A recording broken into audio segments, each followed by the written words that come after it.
What's up guys, today I'm showing you every single piece of gear that I use to create sports videos.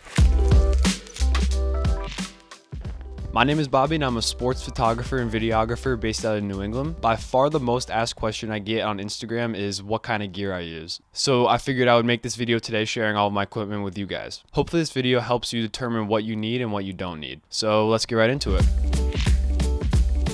My camera body is the Canon EOS R6. I cannot show it to you guys because I'm filming with it right now, but a couple important stats on this camera. It shoots 4K 60 frames per second, 12 frames per second photos, 10-bit C-Log. It has 2 dual card slots, has 20 megapixel photos, and most importantly, the image quality coming out of it is just really nice. Part of that is the fact that the low light is so good. I shoot a lot in low lit high school gyms, so having good low light performance is very important to me. With the R6, I'm able to go up to 3200 ISO or above without introducing too much grain into my image. Also, the photos that come out of this are amazing. The 12 frames per second burst mode combined with the amazing Canon autofocus and eye autofocus means I rarely don't get a usable shot from a play during a game. I think this is the best camera for photography and videography shooters in Canon's lineup under $3,000. If you want a full review on this camera, let me know down in the comments and I can definitely make one. Now, most sports videographers I know shoot with Sony. Actually, every single one shoots with Sony. However, in my opinion, it doesn't really matter which brand you use. Sony's new cameras that have 4K 120 frames per second, unlimited recording time, no overheating, and insane low light performance aren't that much better than Canon.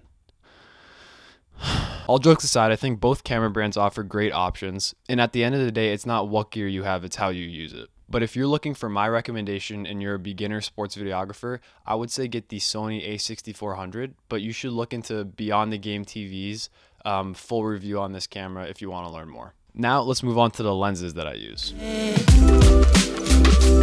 The main lens that I use is my Canon EF 70-200 f2.8. This lens is on my camera 80% of the time when I'm shooting sports. This lens is by far the best investment I've ever made. I bought it about 8 months ago and it ran me about $2,000, but it has paid itself off 5 times over since then. The 70-200 zoom range is perfect for when I'm on the sidelines, baseline, or taking photos. It creates great separation from the background with its f2.8 aperture combined with the great compression it gets from the 70-200 focal range. And the image coming from it is just insanely sharp and crisp.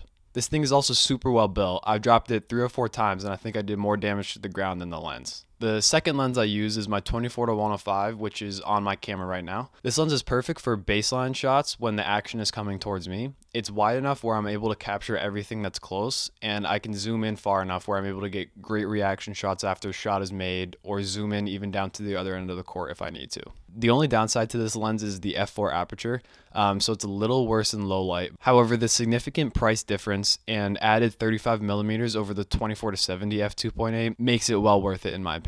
If you're looking for a solid lens and you don't have enough money for the 70-200 right now, I would definitely say get this one. The Sony 24-105 f4 is also great as well. Next, I have my Atomos Shinobi external monitor. This monitor allows me to better track and frame my subject while giving me tools to properly expose my image, such as false colors and waveforms. However, I don't use this monitor all the time because many of my shoots require me to shoot photo and video at the same time, so I need to be able to switch quickly between photo and video mode. Having a monitor on my camera doesn't allow me to do that. So if you're mainly a videographer, I would say definitely look into investing in an external monitor, but if you need to be able to do both quickly, I would say hold off on investing in one for now.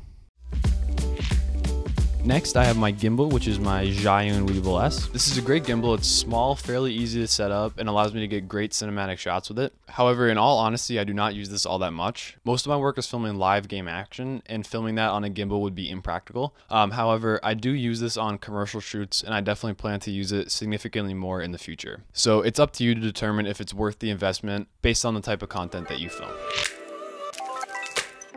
Now I'm just going to quickly list off some accessories that help me film. I got my Rode Video Mic Go, which is my microphone right here. I just put this on top of my camera and it picks up all the audio from the game. I got my in-case backpack. There's nothing special about this bag. It just holds everything I need to. Holds my laptop, all my camera gear, and even a change of clothes or a sweatshirt. I actually had a trip down to Dallas a couple weeks ago and I was able to pack all of my clothes and my camera gear in this one bag. I have 5 camera batteries and 2 battery chargers. It's super important to have a ton of batteries so you never run out on game day. I have my battery grip for my camera, which I keep on my camera 90% of the time, especially while I'm filming games, because that way I'm not really worrying about changing batteries. And it also just adds size to the camera, which allows me to get stabler shots and is more comfortable for me to hold for a long time. Next, I have ND filters. These are a must when shooting outside because it allows you to shoot at a low aperture while maintaining the 1/50 shutter rule. Then miscellaneous, I got multiple SD cards, SD card holder, mouse, keyboard, lens cloth. And this is my Amaron 100D and newer softbox that I use to light my commercial shoots. And I always keep a Swiss Army knife in my bag at all times, just in case. So I hope this video helped you guys out. Please don't get caught up in the latest gear or thinking that you need all this expensive equipment to make great videos. All this equipment took me a while to save up for, and it's an investment in myself and in my business. That being said, let me know if you have any questions in the comments, and I'm hoping to post at least 2 times a month, so make sure you're subscribed if you want to see more content on sports videography and sports photography.